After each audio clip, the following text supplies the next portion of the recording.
Hello and welcome. I am Vishal Dahiya, and you're watching our special show, India Fights Back, where we talk about all aspects of the battle against COVID-19 pandemic. Now, the Indian Council of Medical Research, that is ICMR, has asked the states to share the data of genome sequencing of SARS-CoV-2 virus to ascertain if the current surge in the COVID-19 cases in some states can be attributed to the mutant strains. Now, the UK variant has been found extensively in the United Kingdom, all across the Europe, and has spread to Asia and America as well. The Indian SARS-CoV-2 Genomics Consortium, that is INSA-CoG, is a network of 10 laboratories established in December 2020 for continuously monitoring the genomic changes of SARS-CoV-2 virus in India through whole genome sequencing. Now, states like Maharashtra, Himachal Pradesh, Punjab, Rajasthan have shown the presence of mutant variants, and recently the consortium guidelines were again shared with the states, and they were advised to send samples for genome sequencing by also providing clinical data of the positive patients. We'll try and understand all aspects of the concept of genome sequencing here, and also what is being done on the ground. Where do we stand as a country in terms of understanding various mutants or various variants of this particular virus? And for more on this, we're joined by two distinguished experts on this. Let me first introduce them to you, beginning with Dr. Rakesh Mishra. He is the director of Center for Cellular and Molecular Biology. We also have with us Dr. Pragya D. Yadav. She is Scientist E and in charge of the Maximum Containment Laboratory in ICMR NIV Pune. Welcome, both of you. Let me begin with you, Dr. Mishra, and let's start by understanding what exactly is genome sequencing and why is it so important for us in the process to understand this virus SARS-CoV-2, which is causing COVID-19. Genome sequencing essentially means that when a person tests positive, so that means the sample collected from the person has the viral particles, including viral RNA. And sequencing of the genome means taking out the RNA from this virus and reading the details of its nucleotides, which is 30,000 nucleotides, which is it's made of.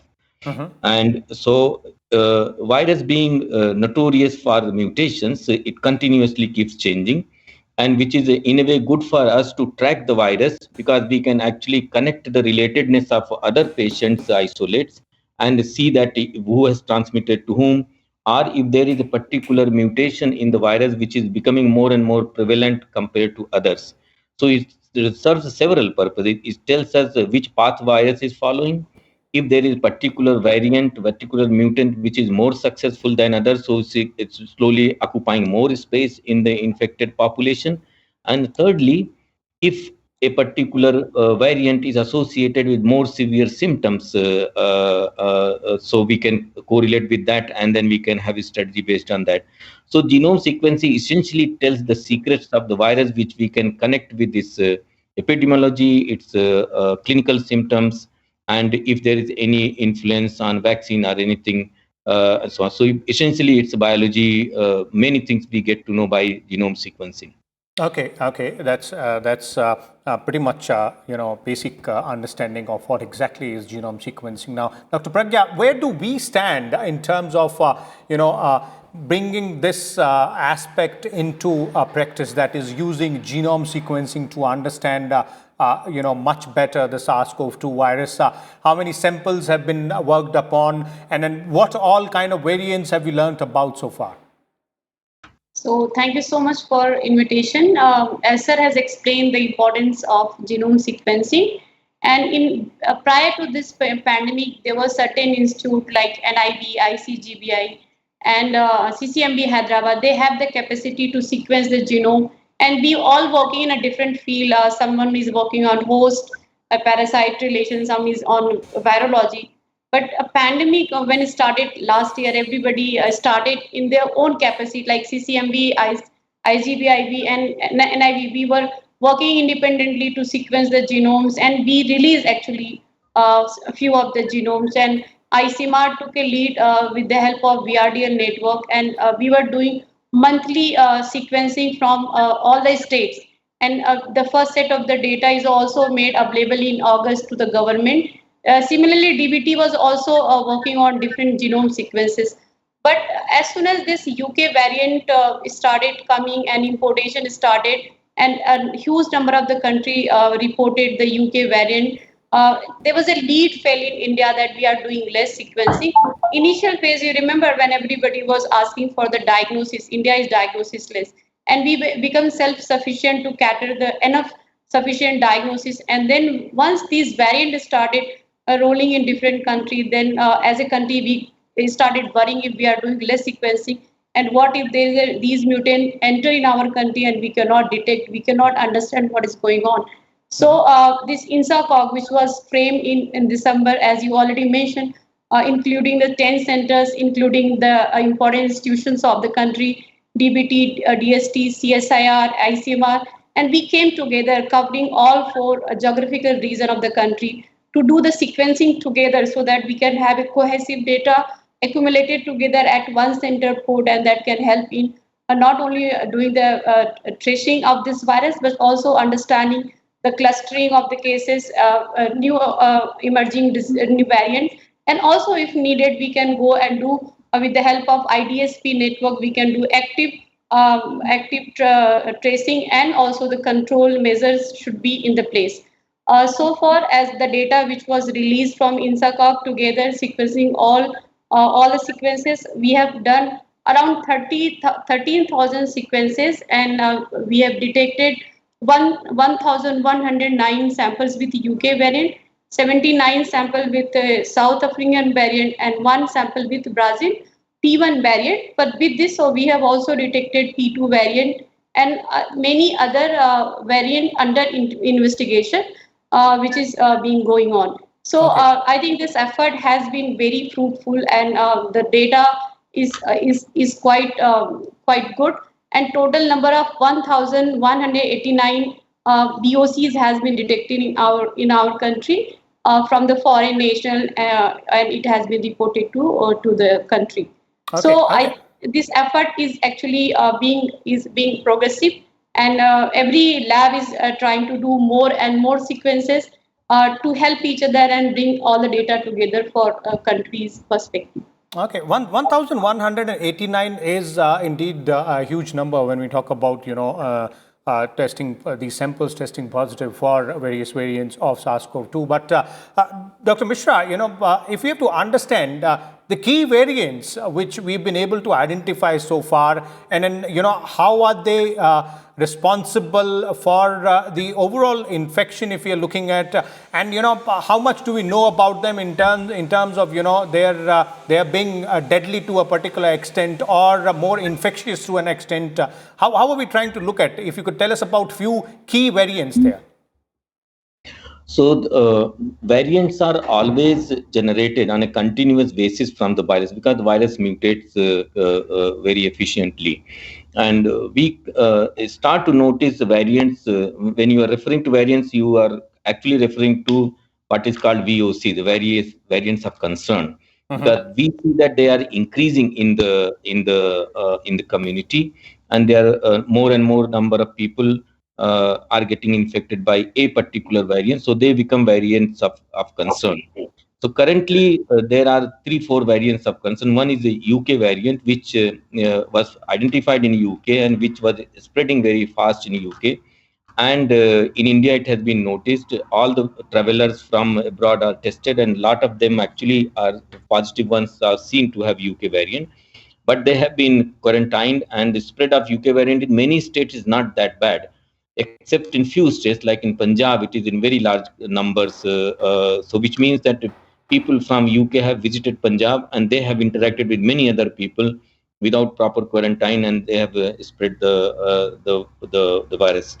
But other than fast spreading, there is no much threat by this virus in terms of mortality or severity of the symptom, or any issue with the vaccine, whether the vaccine will work against this or not. None of those issues.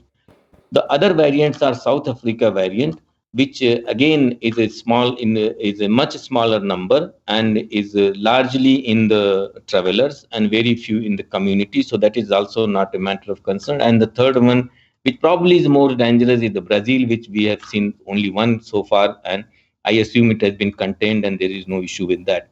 Okay. What we have noticed during these sequencing efforts is that there is a new variant that is emerging, which is spreading faster than others, which we call as double variant or B.1.617, the more technical, and so let's call it double mutant.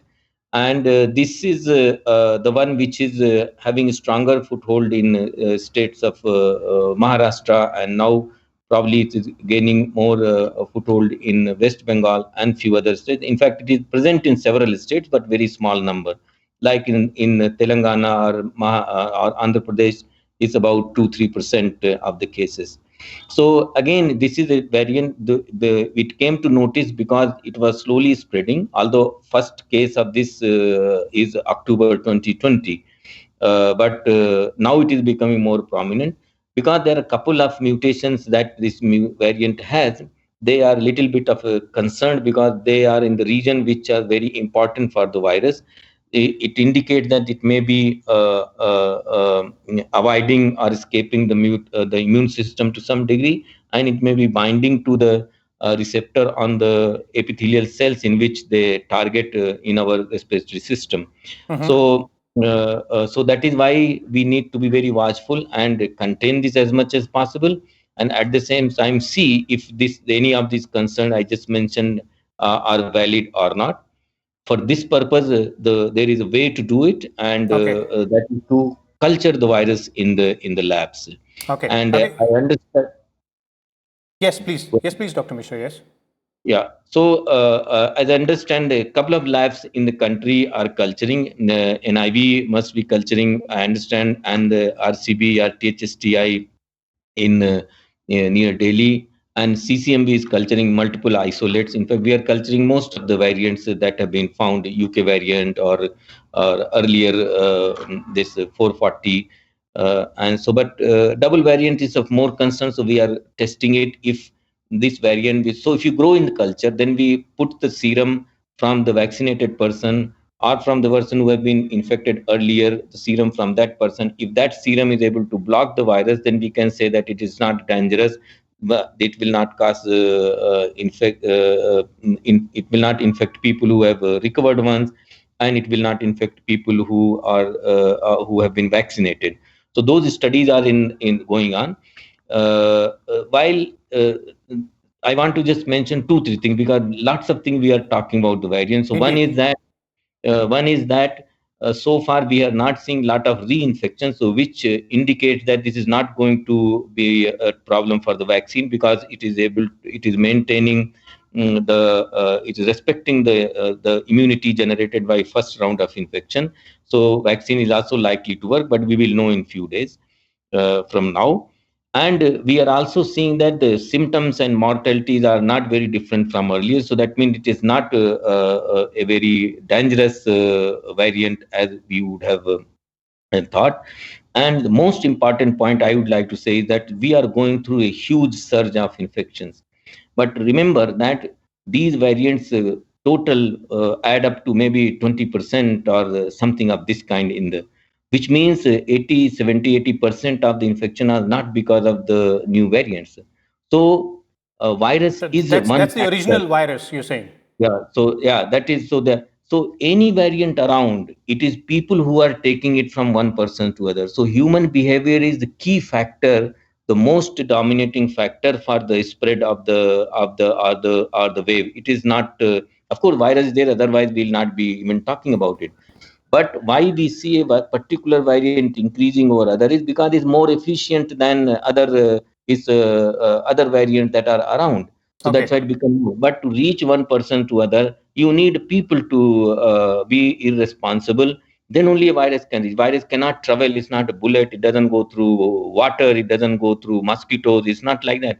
So unless two people meet each other and don't wear mask, and they are exchanging the virus from each other, and that is why the virus is spreading.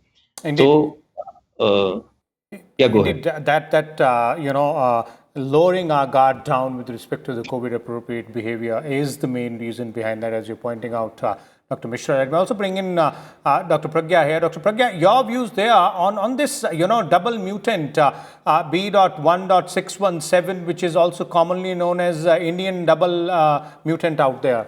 That this particular variant, how do you look at this variant, as Dr. Mishra is pointing out, in terms of its ability to infect, its ability to become more deadly, more dangerous? You have to Dr. unmute. Pragya, you will have to unmute yourself, ma'am. So as sir has just mentioned that the virus is not culprit here, but it's a COVID safe behavior which we are not following. That is a really primary key for containment of disease in any situation. But I would like to mention whenever we talk about the any new virus or variant, there are three factors which we actually get worried. The first, the high transmissibility and pathogenicity, and third, as sir has mentioned, that is it going to be an immune escape or it going to work with the existing vaccine. So in our country, we are having two existing vaccine, Covishield and Covaxin. And now we can see that breakthrough cases are happening in our country where people have one dose of vaccine or two doses of vaccine and they are getting infected. So the question will be, if they are getting infected, which are the strains actually going to cause more infection? But at the same time, sir has mentioned that in some state, UK variant is in high number, and if people are not properly having two doses and they are not following the safe practices, they will get infected. And for that, actually, we did a study in our laboratory where we followed different routes and infected the hamster, and we found that even though if it is a UK variant or it is a original initial strain of SARS coronavirus, there is no difference between these different routes of the transmission. It means that if there is an opportunity given and the virus is present, whatever strain is there, it will infect the host if it is available to get infected. So that is the first thing. Second, because of the mutation, as people are saying, South Africa has certain mutation which can cause higher transmissibility. But fortunately, India has not being reported with many cases, though in SARS-CoV, and everybody is making a good efforts to sequence these viruses in good number. So that is a plus point at the moment. Third, I would like to say the new variant B.1.617, which is shown higher number in certain state and sporadic in few of the state, has a two mutation which is called L542R and E484K. Prior to this outbreak, prior to this surge in the numbers, last year we could see sometime only one mutation in some cases, but the numbers were very low. But we did not see in initial phase these two mutations together. So calling as an Indian mutant is still a question. We do not know if it is emerged from India or it has been imported, like rest of the variant which has been imported in our country.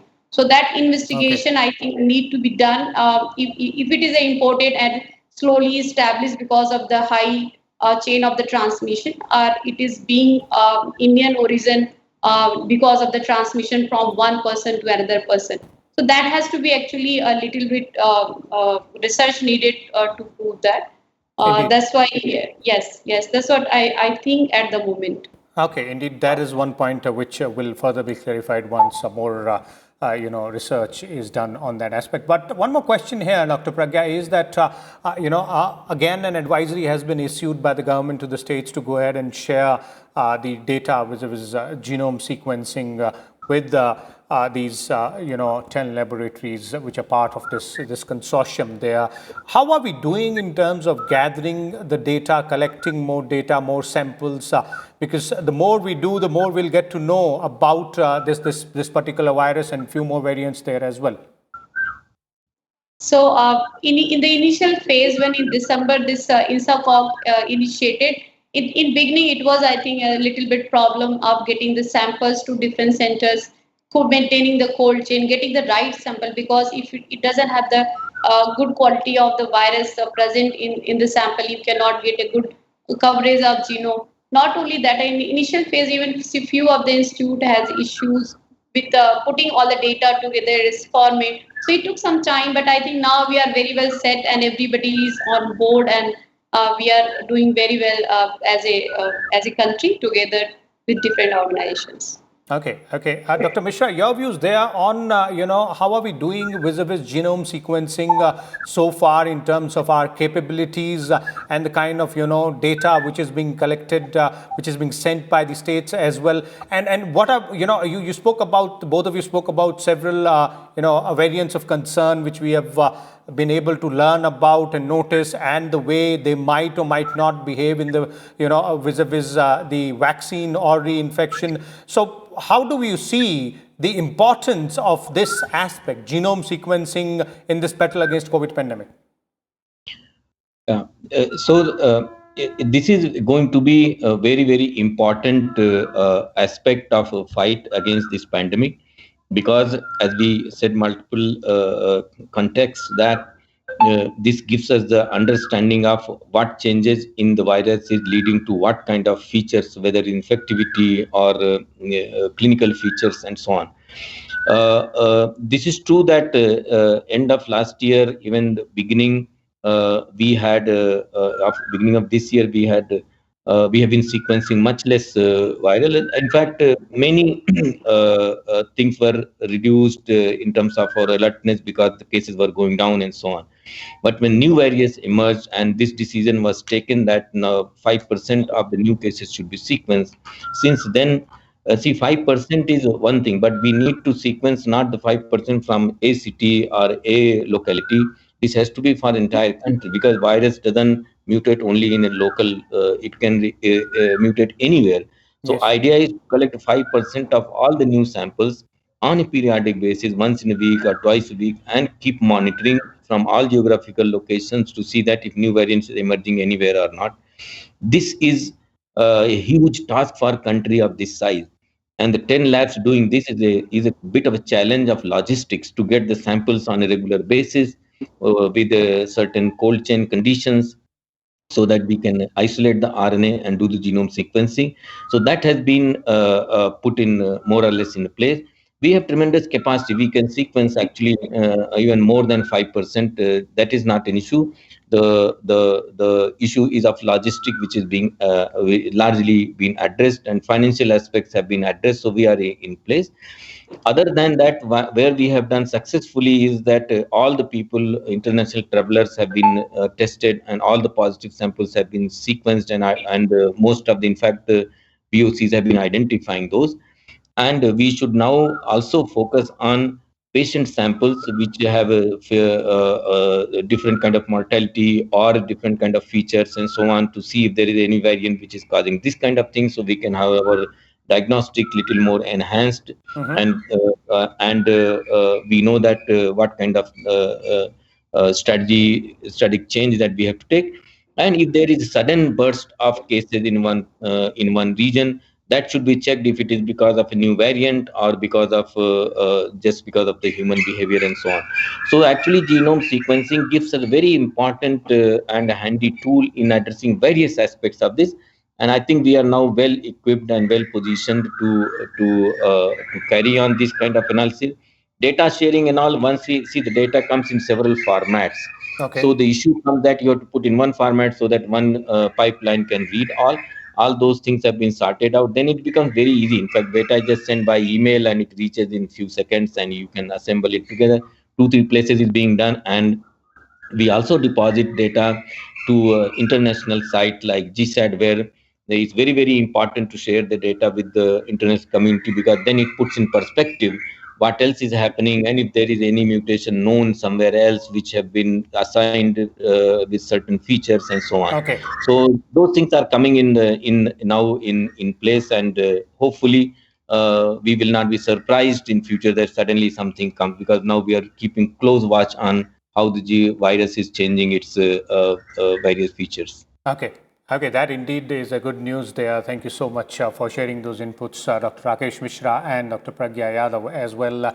As our experts were pointing out, these are the finer points of the aspect of genome sequencing, which is very, very important and significant in the overall battle against COVID-19. Of course, it is a challenging task, and all our labs and scientists working there are definitely working up to the mark, putting all their best efforts to ensure that we understand more about this virus. But before we go, let us also remind you once again, as our experts also pointed out, the importance of adhering to COVID-19 appropriate behavior.